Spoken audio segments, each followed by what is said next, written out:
오늘 여러분들께 소개시켜 드릴 제품은 락커보드 또는 락커 플레이트라고 불리우는 제품이거든요. 바로 이 제품인데요.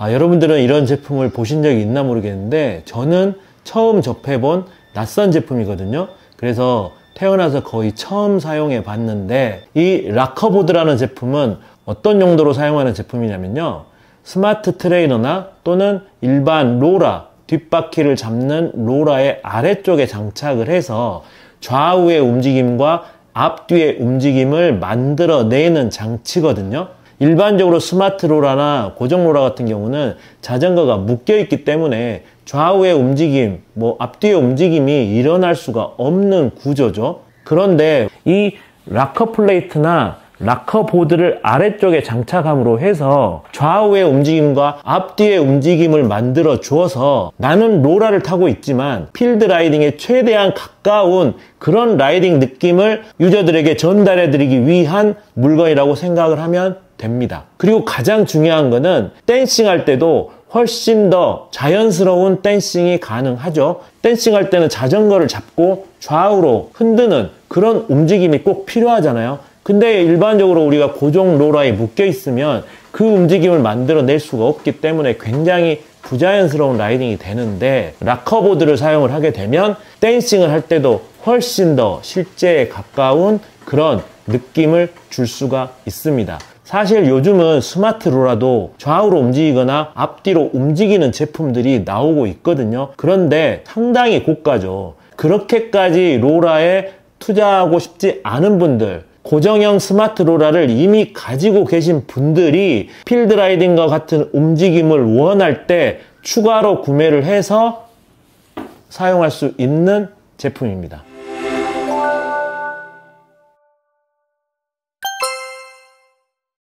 라이드나우 락커보드를 이용해서 스마트 로라를 타본 경험을 여러분들께 말씀드리면요, 첫째, 좌우의 움직임이 있기 때문에 확실히 리듬감 있는 페달링이 가능했습니다. 필드에서 라이딩 할 때는 그런 리듬감 있는 페달링이 가능한데, 앞뒤 바퀴가 묶여 있는 스마트 로라를 이용할 경우에는 그런 리듬감을 좀 찾기가 어려웠거든요.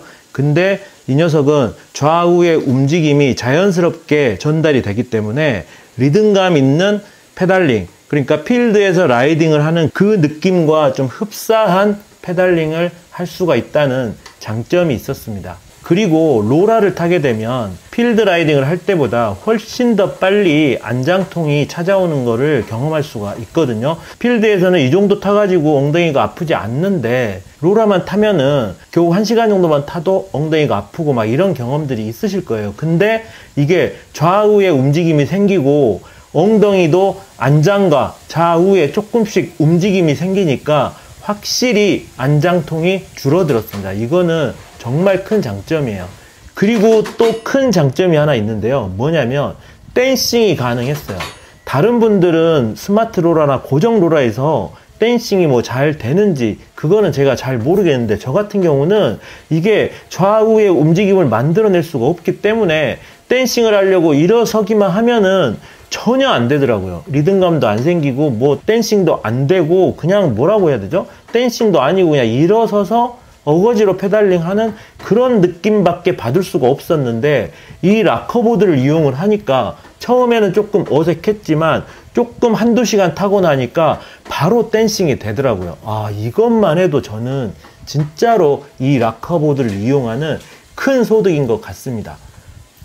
마지막으로 느낀 점은요, 이렇게 락커보드를 경험을 이미 해본 저는 이제 락커보드가 없는 그냥 일반적인 로라 상태로는 돌아갈 수가 없을 것 같습니다.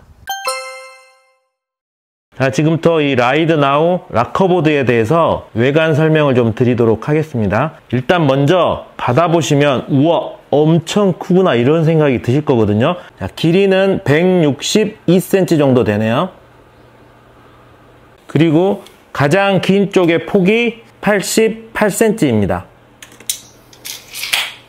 그러니까 꽤 큰 제품이죠. 그리고 무게는 제가 달아보지는 못했는데 들어보니까 한 20에서 25kg 정도는 나갈 것 같습니다. 이렇게 무거운 이유는요, 지금 보시면 단면의 결이 보이시죠? 이게 지금 자작나무 12T로 된 나무판이 3겹으로 되어 있습니다. 그러니까 굉장히 튼튼하고 무거울 수밖에 없겠죠. 개인적으로 이 제품을 타보니까 이 제품은 무조건 어느 정도 무게가 있어야 됩니다. 왜냐하면 이 위에서 자전거를 타는 건데 아랫게 너무 무게감이 없고 낭창거리면 좋지 않을 것 같고요. 이 정도의 무게감은 좀 필요할 것 같습니다. 자, 움직임은 아래에 있는 두 번째 판이 앞뒤 움직임을 담당하고요. 위쪽의 판이 좌우 움직임을 담당합니다. 지금 굉장히 짱짱하게 이렇게 되어 있어서 잘 안 움직이는데 이 고무 볼이 양쪽에 충격을 잡아주는 구조로 되어 있습니다. 그래서 이 고무 볼 같은 경우는 여분의 볼까지 해서 총 4개를 넣어주고요. 그리고요, 이쪽 부분에는 미끄럼 방지 매트가 다 이렇게 되어 있고요. 지금 보시면 앞쪽에도 마찬가지로 미끄럼 방지 처리가 되어 있고, 상판에 이렇게 구멍이 많이 나 있는 이유는 스마트 롤러라든가 앞바퀴를 동봉된 스트랩으로 묶어서 더 튼튼하게 고정할 수 있게 하기 위해서 이렇게 이제 구멍들이 뚫려 있고요. 제품 패키지 안에 들어있는 스트랩을 이용해서 묶으면 될 것 같습니다. 근데 제가 직접 타보니까 아주 격한 움직임 아니면 그냥 올려놓는 것만으로도 충분히 미끄럽지 않고 잘 작동을 하더라고요. 근데 만약에 좀 격한 댄싱을 한다든지 그런 격한 움직임을 좀 하려면 스트랩으로 스마트 롤러를 잘 잡아서 떨어지지 않게 조심하셔야 될 것 같습니다. 그리고 이 제품은 바이크 데스크라는 제품인데요. 스마트 롤러나 고정 롤러를 사용할 때 앞에 세워놓고 물건들을 올려놓거나 패드를 거치하거나 이런 용도로 쓰는 건데, 이 제품도 굉장히 마음에 들더라고요. 지금 베란길 자전거에서는 스마트 롤러를 구입하면 이 바이크 데스크를 무상으로 증정하는 이벤트도 하고 있더라고요. 제가 이것도 링크 걸어 드릴 테니까 관심 있으신 분들은 한번 보시기 바라고요. 이 바이크 데스크를 잠깐 소개를 좀 드리자면은, 이게 지금 높낮이 조절도 되고 이렇게 이제 패드 꽂는 데도 있고 핸드폰도 올려놓을 수 있고 컵홀더도 있고, 그리고 이제 또 바퀴도 이렇게 달려 있어 가지고 자유자재로 움직이거든요. 이거 굉장히 활용도가 높은 제품입니다. 지금 이렇게 세팅을 해 놓으니까 꽤 그럴싸하죠. 완전체 같기도 하고요. 자, 이렇게 여러분들께 락커보드의 라이딩하는 영상과 상세한 설명 드렸는데요. 장단점이 정말 명확한 제품인 것 같습니다. 하지만 한 가지 확실한 거는요, 그동안 지루했던 스마트 롤러나 고정 롤러의 라이딩을 조금이라도 덜 지루하게 만들어주는 제품이라는 점은 확실한 것 같습니다. 자, 이제 겨울이 다가오고 정말 실내에서 스마트 롤러를 즐기는 시간이 점점 늘어나는 계절이 다가오고 있는데요. 평소에 스위프트라든가 스마트 트레이너를 이용해서 실내 라이딩을 많이 즐기시는 분들께 이 제품을 강력히 추천드리고요. 그동안 고정 롤러나 스마트 롤러가 지루하셨던 분들은 한 번쯤 구매를 고려해 보셨으면 좋겠습니다. 이상 라이드나우에서 나온 락커보드, 락커플레이트 제품을 소개시켜드린 저는 조피디였습니다. 시청해주셔서 감사드리고요. 다음에 또 좋은 리뷰로 찾아뵙도록 하겠습니다. 안녕.